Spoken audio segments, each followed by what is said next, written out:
Hi guys, మనం ఎప్పుడైనా చూస్తే ఒక వెజ్ అండ్ ఇంకా ఒక నాన్ వెజ్ ఫ్రెండ్స్ ఇద్దరూ కలిసి పఫ్ తినడానికి ఒక బేకరీకి వెళ్ళినప్పుడు వాళ్ళిద్దరి మధ్య వచ్చే ఒక డిస్కషన్, ఎగ్ అనేది వెజ్జా నాన్ వెజ్జా అనేసి.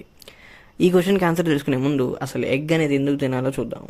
ఫస్ట్ పాయింట్ చూసుకుంటే, ఎగ్లో మనకి కావాల్సిన అన్ని న్యూట్రియంట్స్ ఉంటాయి. ముఖ్యంగా ఎగ్లో high quality of protein, vitamin D, B12, selenium, phosphorus, choline లాంటి మినరల్స్ కూడా ఉంటాయి.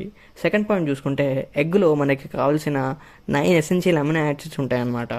కాబట్టి ఇవి ఒక కంప్లీట్ ప్రోటీన్ సోర్స్ అవుతాయి అన్నమాట. థర్డ్ పాయింట్ చూసుకుంటే, ఎగ్లో high quantity of lutein, zeaxanthin, antioxidants ఉంటాయన్నమాట.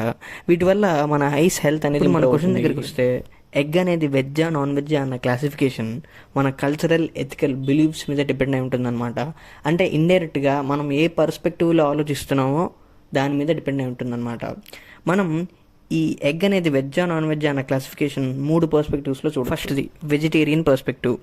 ఇండియాలో చాలా కల్చర్స్లో ఎగ్ని నాన్ వెజ్గా కన్సిడర్ చేస్తారు, ఎందుకంటే అదొక యానిమల్ నుంచి వచ్చింది కాబట్టి. అండ్ ఇంకా అందులో ఫెర్టిలైజేషన్ ఇన్వాల్వ్ అయింది కాబట్టి దాన్ని నాన్ వెజ్గా కన్సిడర్ చేస్తారు. కానీ కొంతమంది వెజిటేరియన్స్ అన్ఫెర్టిలైజ్డ్ ఎంబ్రియోస్ నుంచి వచ్చిన ఎగ్స్ని వెజ్గా కన్సిడర్ చేసి వాళ్ళ డైట్లో ఇన్వాల్వ్ చేస్తారు. వీళ్ళని లాక్టోవో వెజిటేరియన్స్ అంటారు అనమాట. నాన్ వెజిటేరియన్ పర్స్పెక్టివ్, ఇందులో ఎగ్స్ అనేవి హెన్స్ నుంచి వస్తాయి కాబట్టి వాళ్ళు దాన్ని నాన్ వెజ్గా కన్సిడర్ చేస్తారు. ఎక్కువగా వీళ్ళు ఫెర్టిలైజ్డ్ ఎగ్స్ని నాన్ వెజ్గా కన్సిడర్ చేస్తారనమాట. So third one, scientific and dietary perspective. ఇందులో ఎగ్ అనేది మీట్ కాదు, అది మిల్క్ లాగా ఒక యానిమల్ బై ప్రొడక్ట్ అనమాట.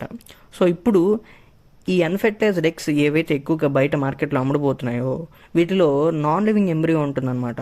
అందువల్ల ఇవి కొంతమంది వెజిటేరియన్స్ వాళ్ళ డైట్లో ఇన్వాల్వ్ చేస్తారు.